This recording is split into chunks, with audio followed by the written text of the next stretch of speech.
Film है Constantine, अगर आपने देखी हो। जॉन कॉन्स्टेंटीन कियानू रीव्स की फिल्म है। हाँ।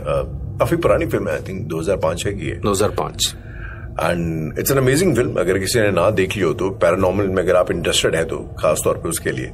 और उस फिल्म का पहला ही सीन एक एक्सॉर्सिज्म का सीन है, जिसमें वो एक लड़की का एक्सॉर्सिज्म करते हैं एक शीशे के माध्यम से जी। एंड समहाउ वो शीशे में उसके अंदर के जो डेविल होता है, जो आत्मा उसके अंदर होती है, उसको कैप्चर कर लेते हैं, शीशे में कैद हो जाते हैं। शीशे में कैद कर लेते हैं। एवर सिंस मेरे दिमाग में हमेशा सवाल रहा है कि यार ये मतलब कैसे, ये क्या पॉसिबल कैसे? मेरा भी एक ऐसा केस रहा है राहुल, जहां पर मैंने 2 आत्माओं को शीशे के अंदर कैद किया है। लेकिन यहाँ पे एक सवाल और खड़ा होता है कि जो आत्माएं जिनको आप कैद करते शीशे के अंदर जी, तो क्या उन आत्माओं के अंदर इतनी शक्ति, इतनी ताकत नहीं होती कि वो उस डायमेंशन से वापस बाहर आ सके? बहुत अच्छा सवाल है। और ऐसी ताकत होती है, कुछ ऐसी ताकतें होती हैं जो सोच के बिल्कुल परे होती हैं, जो किसी और आयामों की होती हैं, जो किसी और तंत्र साधक की होती हैं। उदाहरण के तौर पर चुड़ैल, जिनके बारे में हम ऑलरेडी बात कर चुके हैं। उन्हें कैद करना शीशे में एक बहुत बड़ा टास्क हो जाता है। लेकिन बिना शीशे में कैद किए और जो प्रोसीजर्स होते हैं वो बहुत बड़े होते हैं और बहुत रिस्की होते हैं। शीशे वाला प्रोसीजर थोड़ा सा सिंपल हो जाता है। मैं एक केस बताता हूँ जहाँ पर एक लड़की अपने ही बर्थडे के दिन पॉसेस हो गई थी। उसने शीशा देख लिया रात को और बहुत खूबसूरत सा बनके उसने देखा। शीशे की दुनिया यानी उस डायमेंशन की जो चुड़ैल थी, उसने इसको पजेस किया। शायद वहां पर किसी डायमेंशन में कभी शीशे में कैद रही होगी, उसने इसको पजेस कर लिया। और पजेस होने के बाद ये बहुत अलग अलग तरीके से बर्ताव करने लगी। ये लोग, पार्टी की नाइट थी उस दिन उन लोगों की, और बर्थडे की नाइट को ये 4 दोस्त निकले एक घर के अंदर पार्टी मनाने के लिए, जो घर बहुत एबंडेंट था, हॉन्टेड टाइप का था। वहां पर जाने के बाद ये चारों दोस्त देखते क्या है कि नीचे कमरे में कुछ नहीं है, ऊपर कमरे में कुछ नहीं है। 3 फ्लोर का घर था। जब दूसरे फ्लोर में ये पहुंचते हैं तो वहां देखते हैं कि एक कमरा है जो पूरा हैप्पी बर्थडे पूरा एक बना हुआ है, पूरा सजा हुआ है वो। और ये देखने के बाद 2 लोग तो उसमें जाते हैं, बाकी 2 लोग और जगह एक्सप्लोर करने निकल जाते हैं। तो जिस लड़की का बर्थडे था और उसके साथ एक लड़की, ये दोनों इस बर्थडे वाले कमरे में चले जाते हैं।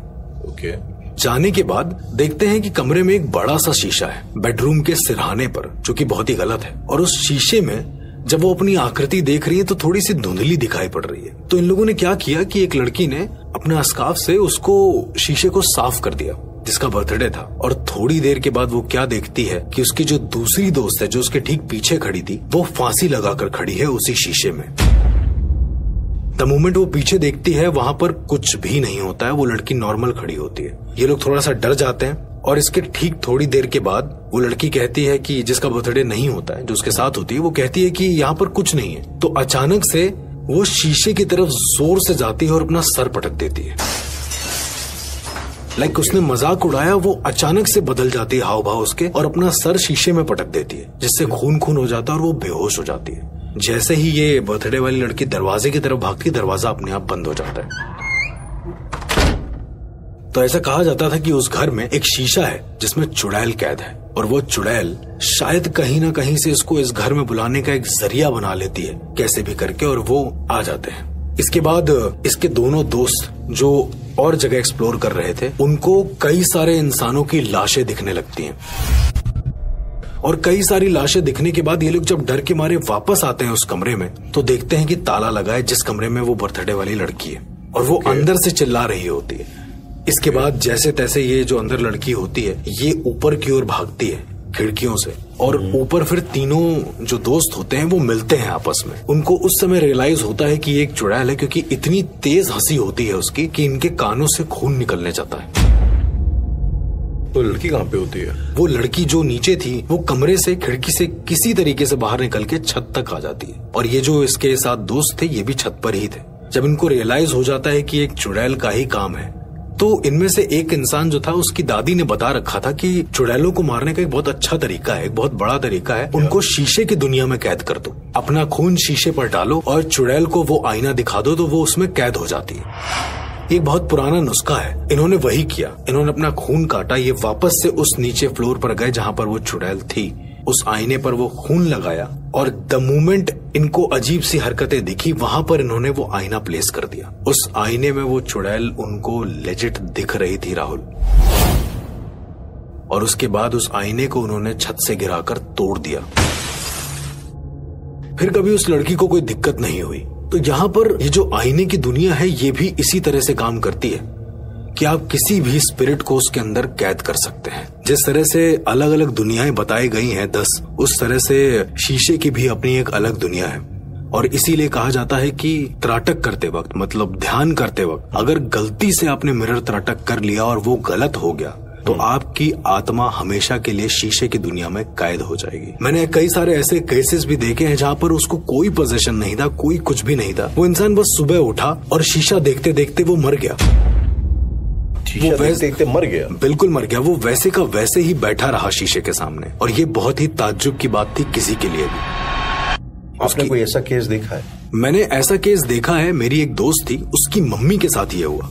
उसने अचानक से एक दिन फोन किया कि मम्मी की सांसें चल रही हैं, मम्मी बोल रही हैं, लेकिन मम्मी हिल नहीं पा रही, वहां से मूव नहीं हो पा रही। देखिए कोमा में क्या होता है राहुल, कोमा में इंसान बोल नहीं पाता, समझ नहीं पाता, कई सारी चीजें उसकी होती हैं जो आम लाइफ में जो करता है वो नहीं कर पाता। लेकिन उसकी मम्मी उठी होंगी, उनका शरीर मूव नहीं हो रहा है, वो बोल रही हैं कि मुझे बचाओ, मुझे बचाओ। वो 2-3 शब्द ही बोल रही हैं, ज्यादा नहीं, कि मैं गिर रही हूँ मुझे बचाओ, मैं गिर रही हूँ मुझे बचाओ।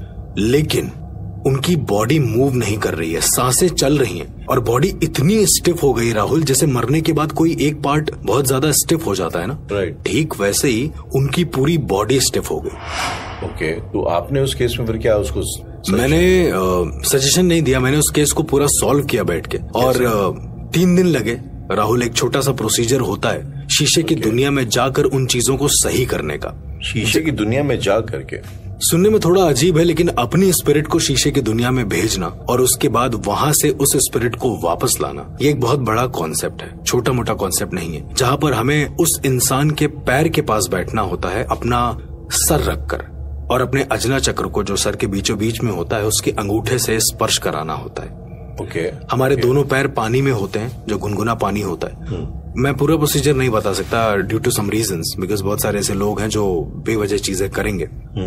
उसके बाद हम थोड़ी देर के लिए सो जाते हैं। सोने के बाद जिधर उनकी स्पिरिट फंसी होती है, सेम उसी डायमेंशंस में हमारी स्पिरिट जाती है और उसकी स्पिरिट की मदद करती है, वापस लाती है। लेकिन अगेन सपनों की दुनिया की तरह यहाँ पर सिर्फ और सिर्फ 3 मिनट का ही समय होता है इस दुनिया का। अगर 3 मिनट से ऊपर हमारी स्पिरिट उस डायमेंशन में रह गई, जो कि ब्रह्मा विष्णु और महेश के 3 मिनट कहे जाते हैं, तिकाल कहे जाते हैं, अगर उससे ज्यादा रह गई तो मेरी स्पिरिट भी वहीं पे फंस कर रह जाती, मैं कभी बाहर आ ही नहीं पाता। द मोमेंट उनकी मम्मी ठीक हुई हैं, हमने तुरंत सबसे पहले बोल रखा था कि एक नारियल से उस आईने को तोड़ देना, जितनी तेजी हो सके उतनी तेजी से उस आईने पर नारियल फेंक देना। द मोमेंट उसने नारियल फेंका है, नारियल पूरा अंदर से काला हो चुका था। और इस तरह से जाकर ये एक छोटा सा केस जो मेरा था ये वहां पर सॉल्व हुआ। जब आप एक मिरर डायमेंशन के अंदर गए थे, उसके अंदर का एक्सपीरियंस कैसा था? लाइक अगर आप शेयर करना चाहें तो। देखिए, टू बी वेरी ऑनेस्ट, मैं अगर यहाँ पर बताऊंगा तो सारे लोगों को फिक्शनल ही लगेगा। ठीक है, आम सी बात है, पर अगेन वो मेरा एक्सपीरियंस है, शायद और किसी का ना हो। मैंने जो उस मिरर डायमेंशन में फील किया वो ये था कि जब मैं उसमें गया तो मुझे ऐसा लगा कि सब चीजें, जो वक्त है वो स्लो हो गया है, जो टाइम है वो बहुत धीमे चल रहा है। इवन अगर मैं भाग भी रहा हूँ ना तो मुझे ऐसा लग रहा है कि मैं धीमे धीमे चल रहा हूँ उसके अंदर। मिरर की डायमेंशन एक ऐसी डायमेंशन थी जहां पर मेरे ही शरीर के कई टुकड़े मेरे सामने दिख रहे थे। मुझे बहुत सारी चीजें दिख रही थी, जहां पर इसी के समानांतर दुनियाएं दिख रही थी, पर चलने के लिए जमीन नहीं थी, कुछ और था। मैं शायद उसको पूरी तरीके से एक्सप्लेन कर भी नहीं पाऊं। और वहां की कई सारी ऐसी स्पिरिट थी जो दिखने में बहुत अजीब थी।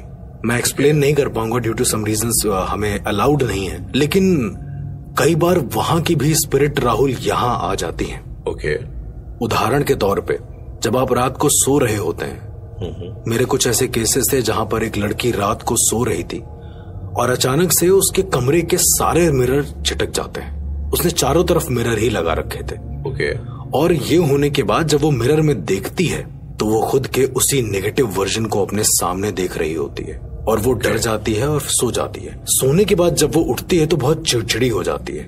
चिड़चिड़ी होने के बाद जितने लोगों से वो मिलती है बहुत बुरा बर्ताव करती है, जबकि वो लड़की बहुत अच्छी थी।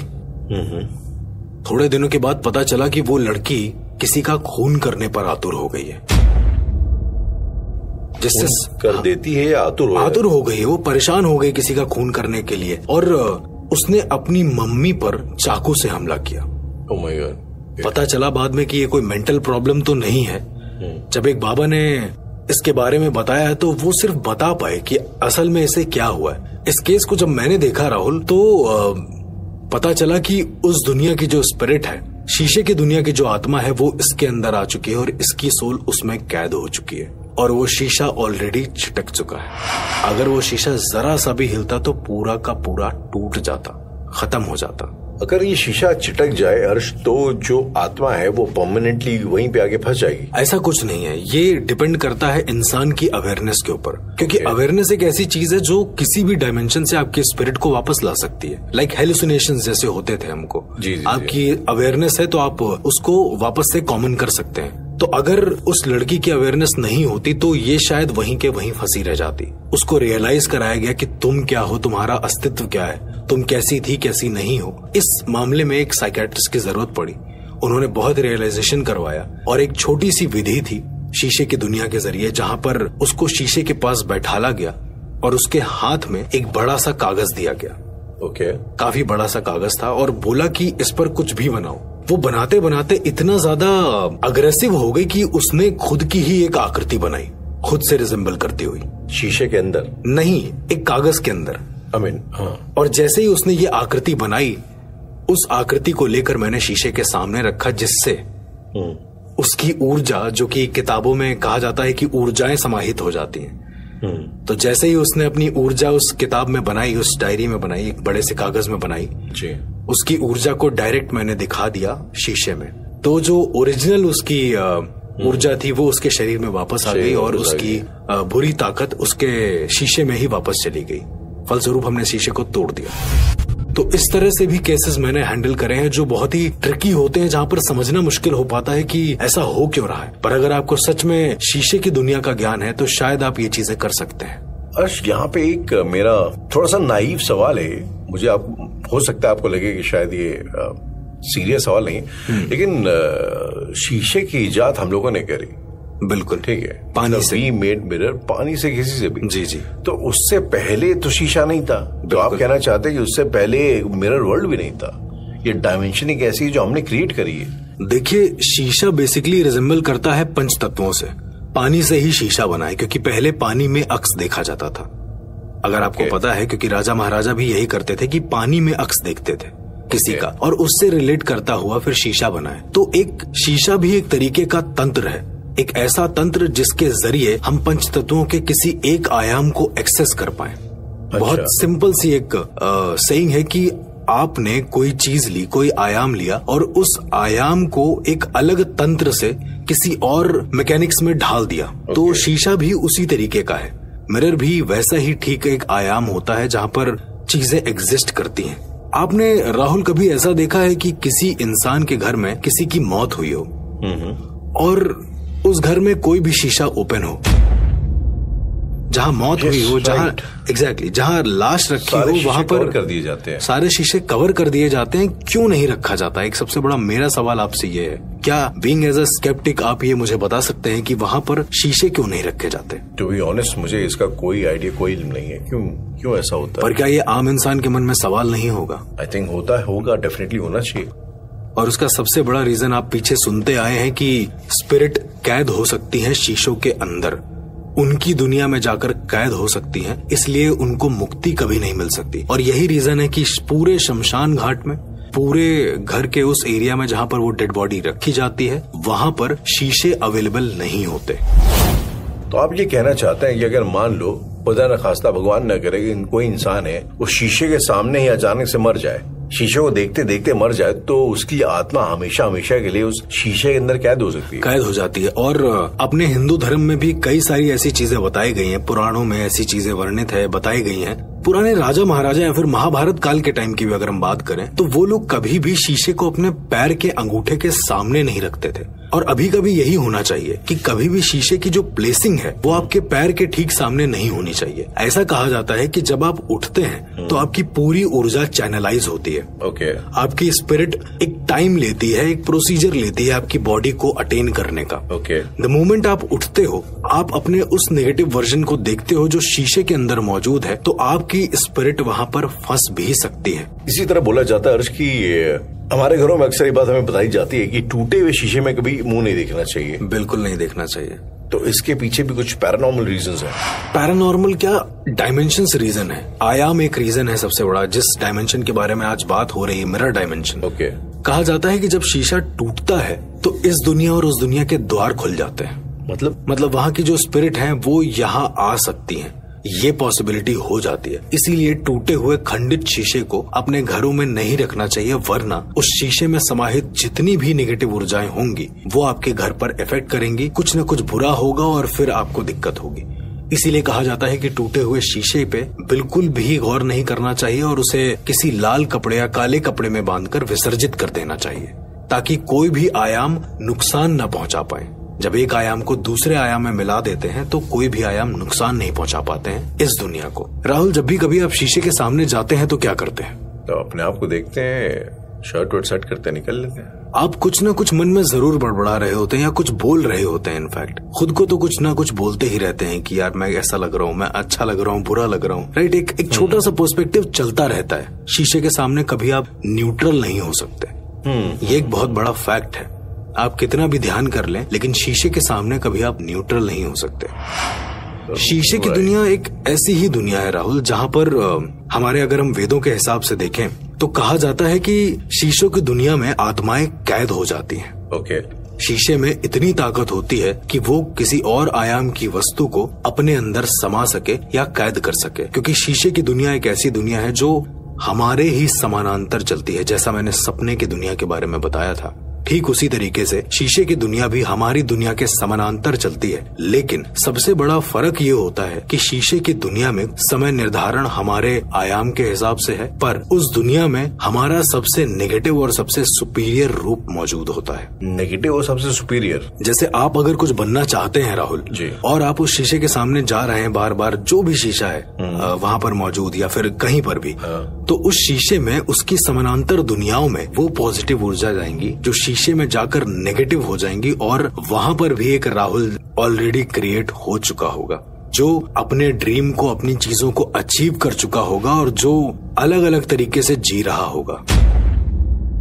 ये नेगेटिव कैसे होगा? क्योंकि मिरर डायमेंशन हमारी दुनिया के विपरीत डायमेंशन होते हैं, तो हम जो सोचते हैं उसका ठीक विपरीत वहाँ पर हो रहा होता है। अगर इस दुनिया में हम बहुत अच्छे हैं लोगों के लिए, तो उस दुनिया में मिरर डायमेंशन में हम लोगों के लिए सबसे खराब होंगे। तो अर्श, जैसा कि आपने बताया ये आयनों की दुनिया के बारे में जी, तो क्या स्पिरिट्स की भी अपनी एक अलग दुनिया के एक अलग डायमेंशन होती है? अगर मैं कहूँ कि हाँ होती है, तो